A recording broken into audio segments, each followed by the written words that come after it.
Hello student, welcome. आप लोगों का एडमिशन हो चुका है साइंस स्टैंडर्ड में 11 साइंस के अंदर। मेरा नाम जो है यहाँ पर खुर्शीद सरदार है। आप लोगों का बायोलॉजी का पीरियड जो है यहाँ पर बायोलॉजी सेकंड के जो टॉपिक हैं वो मैं यहाँ पर आपको लेने वाला हूँ, ख़ास तौर से 11 साइंस सी और डी के अंदर। यहाँ पर बायोलॉजी पीरियड हमारा रहेगा और बायोलॉजी यहाँ पर जो रहेगा उसका बायोलॉजी सेकंड का जो पार्ट है वो मेरे ज़िम्मे है, तो मैं आपको लेने वाला हूँ। यहाँ पर हम लोग देख रहे हैं कि यहाँ पर अभी तक आपने जो पढ़ा है, यहाँ पर जो साइंस पढ़ा है 10th स्टैंडर्ड तक आप लोगों ने जो भी देखा है बच्चों, वो आपने सिर्फ साइंस पढ़ा है। जनरल साइंस था, उसके अंदर कोई उसकी ब्रांचेस, उसके ताल्लुक़ से आपको इसका जो है कोई भी इल्म नहीं है।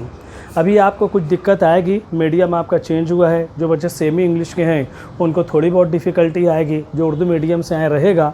लेकिन यहाँ पर आपका काम है कि रोज़ाना आपको जो यहाँ पर पढ़ाई करना है, जो भी लेक्चर होते जाएँ रोज़ाना आपको इसकी स्टडी करना है।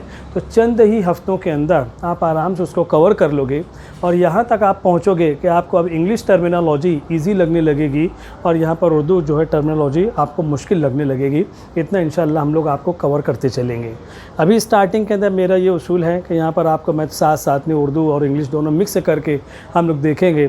उर्दू टर्मिनोलॉजी भी यहाँ पर आपको बताता चलूँगा, तो इंशाअल्लाह दुश्वारी आपको कम आएगी या जो आपकी डिफ़िकल्टी है वो बहुत जल्द जो यहाँ पर सॉल्व हो जाएगी। मैं ये कह रहा था, आपने अभी 10th स्टैंडर्ड तक आपका as a one subject science आपने पढ़ा है। अब यहाँ पर जूनियर कॉलेज के अंदर आप लोग आ चुके हो, ये हमारा पहला लेक्चर है, तो यहाँ पर थोड़ा सा हमारे सब्जेक्ट का इंट्रोडक्शन कर देना वो मेरे लिए यहाँ पर जो ज़रूरी है। तो यहाँ पर साइंस सब्जेक्ट जो है अलग अलग ब्रांचेस के अंदर यहाँ पर डिवाइड होता है। तो यहाँ पर सबसे पहले मेन ब्रांच जो साइंस की है वो यहाँ पर जो 3 ब्रांचेस होती हैं। पहली ब्रांच यहाँ पर जो होती है वो फिज़िक्स की है।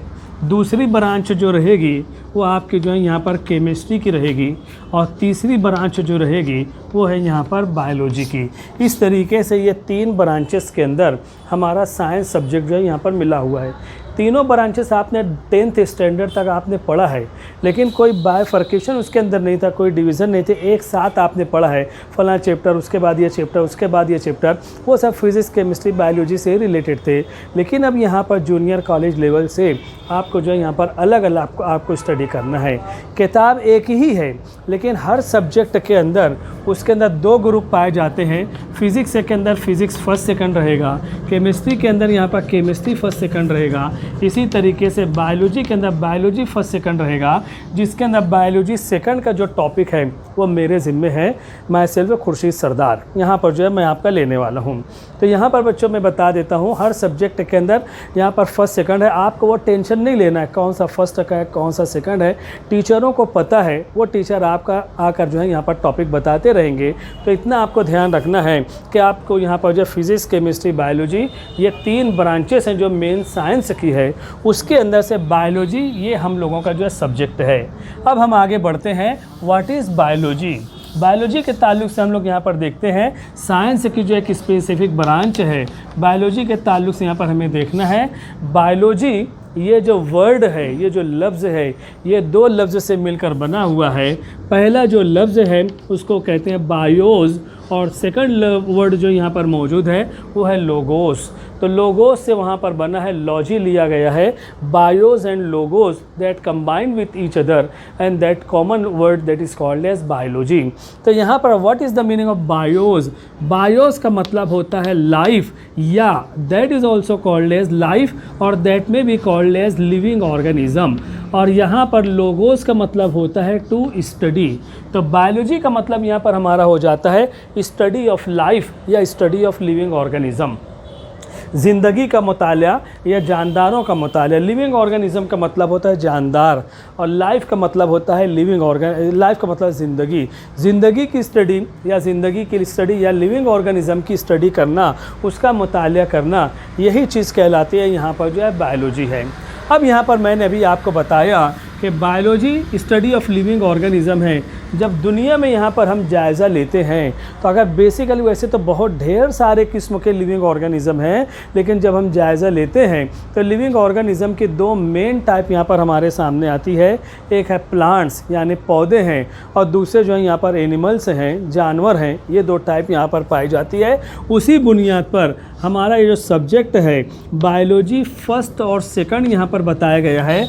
बायोलॉजी फर्स्ट के अंदर आपकी जो स्टडी रहने वाली है वो बॉटनी की रहेगी, और बायोलॉजी सेकंड के अंदर जो आपकी स्टडी रहेगी वो है यहाँ पर जूलॉजी की स्टडी रहने वाली है। अब बॉटनी क्या है? बॉटनी का मतलब होता है स्टडी ऑफ प्लांट्स। इसके अंदर आपको जो टीचर आपके पेपर फर्स्ट पढ़ाएंगे वो सब प्लांट से रिलेटेड जो भी मालूमात रहेगी, जो इन्फॉर्मेशन रहेगी, वो सब आपको मिलने वाली है। तो यहाँ पर बॉटनी का मतलब होता है स्टडी ऑफ प्लांट्स, प्लांट की स्टडी, और उससे रिलेटेड जो भी टॉपिक्स रहेंगे वो सब बॉटनी के अंदर आपकी स्टडी रहेगी। मुझको जो टॉपिक पढ़ाना है वो है यहाँ पर जूलॉजी। जू का मतलब होता है एनिमल, और लॉजी का मतलब वही हमने ऊपर देखा स्टडी है। तो स्टडी ऑफ एनिमल, एनिमल से रिलेटेड जो भी टॉपिक्स हमारे रहेंगे, एनिमल के अंदर हम ह्यूमन भी, हम इंसान भी यहाँ पर शामिल हैं, हमारा भी शुमार उसी के अंदर होता है। तो एनिमल से रिलेटेड जितने भी टॉपिक रहेंगे वो सब जो है यहाँ पर मेरे ज़िम्मे हैं। तो यहाँ पर हम लोग जो है यहाँ पर जूलॉजी का पार्ट जो बायोलॉजी सेकंड के अंदर रहेगा वो हम लोग यहाँ पर देखेंगे। तो यहाँ पर हम लोग अभी एक चैप्टर शुरू करेंगे। लॉकडाउन की वजह से बहुत सारे टॉपिक जो यहाँ पर डिलीट किए गए हैं। अभी जो टॉपिक हमें जूलॉजी के अंदर पहला टॉपिक जो मेरे ज़िम्मे है, जो हम लोग यहाँ पर शुरू करने वाले हैं, वो रहेगा किंगडम एनिमेलिया के ताल्लुक से हम यहाँ पर देखेंगे। बहरहाल यहाँ पर लेक्चर बच्चों आप लोग देखोगे, जहाँ पर भी टॉपिक पूरा उसका स्क्रीनशॉट ले लेना है, स्टडी करना है। नोट्स वगैरह भी मैं इसी ग्रुप के ऊपर, आपका जो ग्रुप है L1 साइंस C और D, उसके ऊपर नोट्स वगैरह भी दूंगा। आपको जो भी उसकी स्टडी करना है, जो भी डिफ़िकल्टी रहे, पर्सनल फ़ोन नंबर पर आप उससे कांटेक्ट कर सकते हो, मैसेज कर सकते हो। तो यहाँ पर व्हाट्सएप ग्रुप हम लोगों का बना है, वहाँ पर खुर्शीद सरदार मेरा जो नाम है, एडमिन के अंदर हम लोग टीचर्स शामिल हैं। अगर आपको कुछ डिफ़िकल्टी हो, कुछ और एडिशनल मालूमात लेना हो, तो बिला झिझक उसके ऊपर जो है आप कांटेक्ट करके मुझसे जो है यहाँ पर आपकी डिफ़िकल्टी सॉल्व कर सकते हो, मालूमात यहाँ पर ले सकते हो। बहरहाल जितना बेहतर हो सकता है उनको हम यहाँ पर जो है देखेंगे। तो ये हो जाता है हमारा, सबसे पहले हमने देखा है साइंस जो है 3 ब्रांचेस हैं, फिज़िक्स, केमिस्ट्री, बायोलॉजी। फिर हर एक के अंदर 2-2 ग्रुप यहाँ पर पाए जाते हैं। बायोलॉजी का मतलब होता है स्टडी ऑफ लाइफ या स्टडी ऑफ लिविंग ऑर्गेनिज्म, जानदारों की स्टडी करना या ज़िंदगी की स्टडी करना, इसी को जो है यहाँ पर बायोलॉजी कहा जाएगा। अब बायोलॉजी के अंदर फर्स्ट सेकंड है। फर्स्ट पार्ट जो बॉटनी है, स्टडी ऑफ प्लांट्स हैं, आपके दूसरे टीचर पढ़ाएंगे, और यहाँ पर रहेगा बायो सेकंड जो रहेगा वो जूलॉजी का पार्ट है। उसका मतलब होता है स्टडी ऑफ एनिमल, एनिमल से रिलेटेड, और यहाँ तक के ह्यूमन से रिलेटेड यहाँ पर जो आपकी स्टडी इसके अंदर जो है कराई जाएगी। एक चीज़ मैं आपको बता देता हूँ, ये तो हमारी क्लासेस चल रही हैं, यहाँ पर है बोर्ड एग्ज़ाम के ताल्लुक से हम लोग यहाँ पर पढ़ाएंगे, लेकिन नीट आप लोगों का आगे की जितना भी एजुकेशन है बच्चों, वो नीट के ऊपर यहाँ पर रहने वाला है, नीट के ऊपर बेस रहेगा। नीट के अंदर बहुत ज़्यादा पढ़ाई करना है, तो नीट हमारा टारगेट है, उसको सामने रखते हुए हमें यहाँ पर जो है मुकम्मल स्टडी करना है। कुछ टॉपिक तो यहाँ पर डिलीट हो रहे हैं बोर्ड के लिहाज से, ठीक है, होम एग्ज़ाम के लिहाज से ठीक है, लेकिन नीट के अंदर जो है यहाँ पर कोई जो है डिलीट नहीं किया गया है, पूरा आपका टॉपिक वहाँ पर रहेगा। तो बहुत ही ज़्यादा उसके ऊपर जो आपको तवज्जो देना है। और ये मैं बता देता हूँ, नीट के अंदर फिज़िक्स के केमिस्ट्री के बदले उसकी बनिस्बत हमारे बायोलॉजी की डबल मार्क्स है। फिज़िक्स और केमिस्ट्री 180 मार्क्स के पेपर हैं, लेकिन हमारा जो है बॉटनी और जूलॉजी दोनों मिलाकर 360 मार्क्स का यहाँ पर बायोलॉजी होता है। और मेहनत की जाए तो बहुत अच्छी मार्क्स स्कोर हो सकती है, उसके गाइडेंस भी हम लोग इधर देते रहते हैं। वैसे आपको अगर कुछ पूछना हो तो यहाँ पर जो है पर्सनल पर फ़ोन करके आप पूछ सकते हो, आपके डिफ़िकल्टीज़ जो है यहाँ पर सॉल्व कर सकते हो। सबसे पहले अब जो हम यहाँ पर टॉपिक शुरू करने जा रहे हैं वो हमारा टॉपिक रहेगा, वो है किंगडम एनिमेलिया। यहाँ पर जो मेरे ज़िम्मे है, तो पहला टॉपिक जो हम लोग यहाँ पर शुरू कर रहे हैं वो है किंगडम एनिमेलिया। एनिमेलिया का मतलब होता है एनिमल, यानी हैवानात, जानवर जो होते हैं उनका शुमार जो इसके अंदर यहाँ पर किया जाता है, किंगडम एनिमेलिया। ये किंगडम का मतलब होता है आलम, आलम हैवानात, इसको हम यहाँ पर कह सकते हैं उर्दू में अगर कहें तो। यहाँ पर आपका जो पहला टॉपिक है, जो यहाँ पर आप देखोगे उसके अंदर जो पेपर फर्स्ट के अंदर वहाँ पर वो टॉपिक्स आएंगे, उनके अंदर लिविंग ऑर्गेनिज्म का 5 ग्रुप बना दिया गया है। दुनिया में जितने भी लिविंग ऑर्गेनिज्म हैं वो 5 ग्रुप के अंदर यहाँ पर जो बटे हुए हैं। उसके अंदर से हर ग्रुप को किंगडम लफ्ज़ से जाहिर किया गया है। उसके अंदर से एक ग्रुप यहाँ पर मौजूद है जिसको कहा जाएगा किंगडम एनिमेलिया। एक चैप्टर आपका रहेगा किंगडम प्लेंटी, वो बॉटनी के अंदर आप पढ़ोगे, यानी जिन दुनिया में जितने भी प्लांट्स हैं उनका एक ग्रुप बना दिया गया है। इस चैप्टर के अंदर दुनिया में जितने भी एनिमल्स पाए जाते हैं उन लोगों का जो है एक ग्रुप बना दिया गया है। All the types of animals are included in this, और उसको कहा जाएगा किंगडम एनिमेलिया। तो यहाँ पर एनिमल क्लासिफिकेशन, एनिमल क्लासिफिकेशन यानी एनिमल का जो जमात बंदी है उसके जो क्लासिफिकेशन है वो इस चैप्टर के अंदर हमें देखना है। कितने टाइप के एनिमल दुनिया में पाए जाते हैं, उनके अंदर क्या कैरेक्टरिस्टिक्स हैं, क्या खुसूसियात पाई जाती हैं, वो तमाम चीज़ें हम यहाँ पर इस टॉपिक के अंदर देखना है। तो एनिमल क्लासिफिकेशन के लिए क्या क्राइटेरिया साइंटिस्ट ने अपने माइंड में रखा, कौन से बेस पर, कौन सी बुनियाद पर यहाँ पर एनिमल को क्लासीफाई किया गया है, एनिमल की जो है हैवानात की जमात बंदी की गई है, कौन से कैरेक्टर को सामने रखते हुए कौन सा क्राइटेरिया जिसके बेस पर these are divided into different group, अलग अलग ग्रुप के अंदर बांटा गया है। तो वो क्राइटेरियाज हमें यहाँ पर देखना है। तो अगला टॉपिक हमारा जो रहेगा वो है criteria for animal classification. Criteria for animal classification, हैवानात यानी एनिमल का जो क्लासिफिकेशन है उसकी जो जमात बंदी है, कौन से क्राइटेरिया की बुनियाद पर उनको जो है क्लासीफाई किया गया है। तो सबसे पहले हम यहाँ पर देखते हैं, पहला जो क्राइटेरिया यहाँ पर होता है वो है यहाँ पर बॉडी ऑर्गेनाइजेशन। पहला जो क्राइटेरिया यहाँ पर लिया गया है वो फर्स्ट क्राइटेरिया जो यहाँ पर मौजूद है वो है बॉडी ऑर्गेनाइजेशन। बॉडी ऑर्गेनाइजेशन यानी बॉडी कैसे बना हुआ है।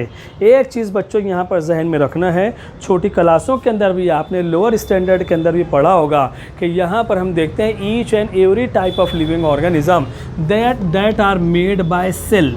हर लिविंग ऑर्गेनिज्म जो है यहाँ पर सेल से मिलकर बना हुआ है। तो एनिमल क्लासिफिकेशन के अंदर भी यहाँ पर यही चीज़ आएगी। अगर जो भी हम जिन चीज़ों को हम एनिमल समझ रहे हैं, हैवानात समझ रहे हैं, वो सेल से मिलकर बना हुआ है कि नहीं है, they must be made by cell. Cell जो है उसको कहा जाता है यूनिट ऑफ लाइफ। किसी भी लिविंग ऑर्गेनिज्म की ज़िंदगी की शुरुआत एक सेल से होती है और उसके बाद जो यहाँ पर बहुत सारे चेंजेस वहाँ पर पाए जाते हैं। तो यहाँ पर सेल क्या है, यूनिट ऑफ लाइफ है, ज़िंदगी की इकाई उसको जो यहाँ पर कहा जाता है। तो ऑर्गेनाइजेशन यहाँ पर जो रहेगा यानी लिविंग ऑर्गेनिज्म का बॉडी जो बना हुआ रहेगा वो सेल से मिलकर बना हुआ रहेगा। अब दुनिया में पाए जाने वाले जो एनिमल हैं, हम देखते हैं कुछ एनिमल ऐसे होते हैं जो यूनिसेलुलार होते हैं और कुछ ऐसे एनिमल होते हैं जो मल्टी सेलुलार होते हैं। यूनिसेलुलार का मतलब होता है animal that are made by single cell. जैसे आपने लोअर स्टैंडर्ड के अंदर पढ़ा होगा, अमीबा है, पैरामीशियम वगैरह, टोटल एनिमल जो होता है वो एक सेल के ऊपर जो है पूरा बॉडी जो एनिमल का बॉडी मुश्तमिल होता है और ज़िंदगी की तमाम ज़रूरियात वो इसी एक सेल के ज़रिए पूरी की जाती हैं। तो जाहिर सी बात है अगर कोई लिविंग ऑर्गेनिज्म यूनिसेलुलार होगा या खलवी होगा, एक सेल से मिलकर बना हुआ रहेगा, तो इतना छोटा रहेगा कि those can be observe with the help of microscope. हम उसको माइक्रोस्कोप के ज़रिए उसका ऑब्जर्वेशन कर सकते हैं। इसी तरीके से दुनिया में बहुत सारे लिविंग ऑर्गेनिज्म ऐसे हैं जो मल्टी सेलुलार हैं, कसीर खलवी होते हैं। Their body that are made by large number of cell, और ऐसे लिविंग ऑर्गेनिज्म को मल्टी सेलुलार कहा जाएगा। हम इंसान जो हैं हम इसकी बेस्ट एग्जांपल हैं, we are the example of multi cellular. तो मल्टी सेलुलार लिविंग ऑर्गेनिज्म के अंदर ये जो सेल होते हैं, ग्रुप ऑफ सेल जो होते हैं वो टिश्यू कहलाते हैं, ग्रुप ऑफ टिश्यू जो होते हैं वो ऑर्गन कहलाते हैं, और ग्रुप ऑफ ऑर्गन जो होता है उसको सिस्टम या उसको जो है बॉडी कहा जाएगा। तो यहाँ पर पहला क्राइटेरिया यहाँ पर जो रहेगा, in animal classification all the living organism और all the animal they must be made by cell. अब वो सेल अगर यूनिसेलुलार हैं तो वो यूनिसेलुलार एनिमल कहलाएंगे। जो मल्टी सेलुलार लिविंग ऑर्गेनिज्म है उनके अंदर ये डिफ्रेंसिएशन पाया जाएगा।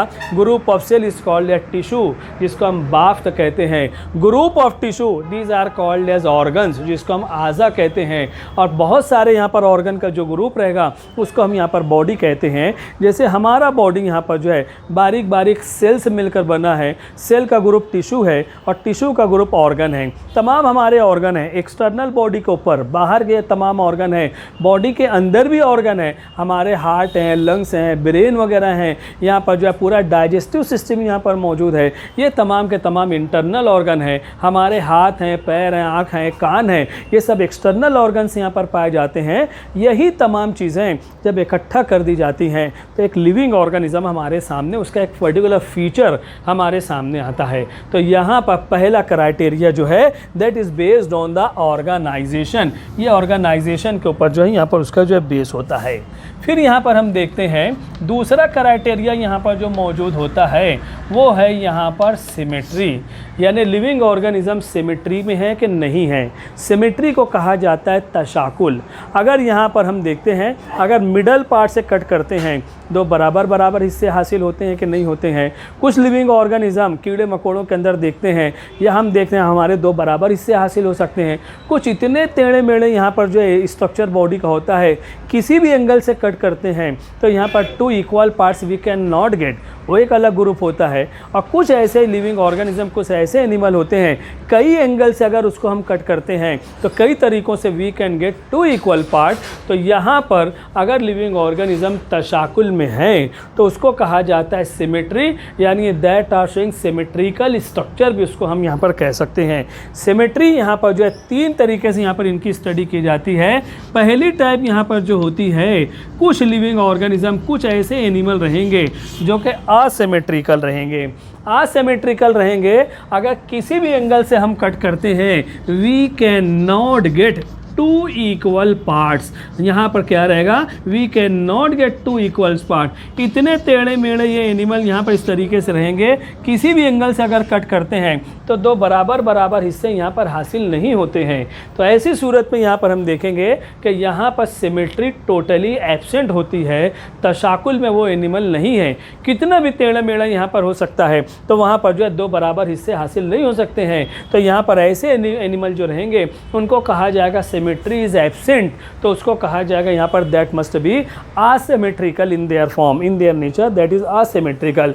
जैसे अमीबा का कोई स्ट्रक्चर फिक्स है ही नहीं तो हम उसको दो बराबर हिस्से में नहीं कर सकते हैं, तो वो चीज़ जो है यहाँ पर ख़त्म हो जाती है। इसी तरीके से आगे हमारी स्टडी के अंदर आएगा साइकॉन, यहाँ पर जो होता है स्पंज जो होता है वो भी यहाँ पर जो है असिमेट्रिकल बॉडी होता है, परमानेंट कोई शेप वो एनिमल का यहाँ पर नहीं होता है। तो ऐसी सूरत में उनके अंदर जो है असिमेट्री यानी सिमेट्री इज टोटली एब्सेंट यहाँ पर होता है। दूसरी टाइप यहाँ पर जो पाई जाती है सिमेट्री की, उसको कहा जाता है यहाँ पर रेडियल सिमेट्री। रेडियल सिमेट्री के अंदर यहाँ पर देखा जाता है कि यहाँ पर we can get 2 equal parts, we can get 2 equal parts by any plane. किसी भी एंगल से अगर हम यहाँ पर कट करते हैं तो यहाँ पर we can get 2 equal parts, तो उसको कहा जाता है रेडियल सिमेट्री। फॉर एग्जांपल अगर ये कोई लिविंग ऑर्गेनिज्म यहाँ पर मौजूद है, हम ऐसे भी कट कर रहे हैं तो दो बराबर हिस्से आ रहे हैं, आड़ा भी अगर कट कर रहे हैं तो दो बराबर हिस्से हैं, तिरछा भी कट कर रहे हैं तो दो बराबर हिस्से हैं, इधर से भी कट कर रहे हैं तो दो बराबर हिस्से यहाँ पर आते हैं। अगर यहाँ पर we can get 2 equal parts by cutting by any plane, किसी भी प्लेन से अगर हम कट कर रहे हैं, अगर यहाँ पर दो बराबर बराबर हिस्से यहाँ पर आते हैं तो उसको कहा जाता है यहाँ पर रेडियल सिमेट्री के नाम से हम यहाँ पर पहचानते हैं। आपने छोटी क्लासों के अंदर पढ़ा होगा स्टार फिश, तारा मछली जो होती है स्टार शेप होता है, उसको 5 एंगल से, हर आर्म के अंदर उसको 5 एंगल से दो बराबर बराबर हिस्से हम यहाँ पर जो हासिल कर सकते हैं, तो उसको जो है यहाँ पर रेडियल सिमेट्री यहाँ पर कहा जाएगा। तीसरी कंडीशन यहाँ पर जो पाई जाती है that is called as bilateral symmetry. Bilateral symmetry यहाँ पर जो पाई जाती है, बाय का मतलब होता है दो, यहाँ पर हम देखेंगे we can get 2 equal parts only by 1 plane. सिर्फ एक ही एंगल से अगर हम यहाँ पर कट करेंगे, ये लिविंग ऑर्गेनिज्म की बनावट इस तरीके से मिसाल के तौर पर यहाँ पर रहेगी कि यहाँ पर हम देखते हैं अगर इसको दरमियान से मिडल से कट करें तो दो बराबर हिस्से हम यहाँ पर हासिल कर सकते हैं। अगर यहाँ पर एंगल बदलता है तो यहाँ पर 2 इक्वल पार्ट्स नहीं हो सकते हैं। हमारी पोजीशन भी यही है, अगर मिडल से कट कर दिया जाए दो बराबर बराबर हिस्से हैं, तिरछा कट किया जाएगा, एक तरफ हेड आ जाएगा दूसरी तरफ हेड ही यहाँ पर रहने वाला नहीं है। ये मैंने फ्रॉग की एग्जांपल बताई है। तो आमतौर पर इनके अंदर जो है बायलेटरल सिमेट्री जो है यहाँ पर पाई जाती है, यानी we can get 2 equal parts only by 1 plane. सिर्फ दरमियान से यहाँ पर हम कट करेंगे तो 2 इक्वल पार्ट्स यहाँ पर हासिल होते हैं, तो इनको कहा जाएगा बायलेटरल सिमेट्री। तो सिमेट्री अगर सिमेट्री नहीं है तो उसको असिमेट्रिकल कहा जाएगा। अगर किसी भी एंगल से कट करते हैं 2 बराबर बराबर हिस्से हासिल होते हैं तो उसको रेडियल सिमेट्री कहा जाएगा। और अगर सिर्फ दरमियान से एक एंगल से कट करेंगे 2 बराबर हैं तो उसको जो है बायलेटरल सिमेट्री कहा जाएगा। तो इस तरीके से ऑर्गेनाइजेशन और सिमेट्री ये 2 क्राइटेरियाज होते हैं एनिमल क्लासिफिकेशन किंगडम एनिमलिया के। बाकी और भी हैं, इसका आप स्क्रीनशॉट ले लो, फिर हम आगे बढ़ते हैं।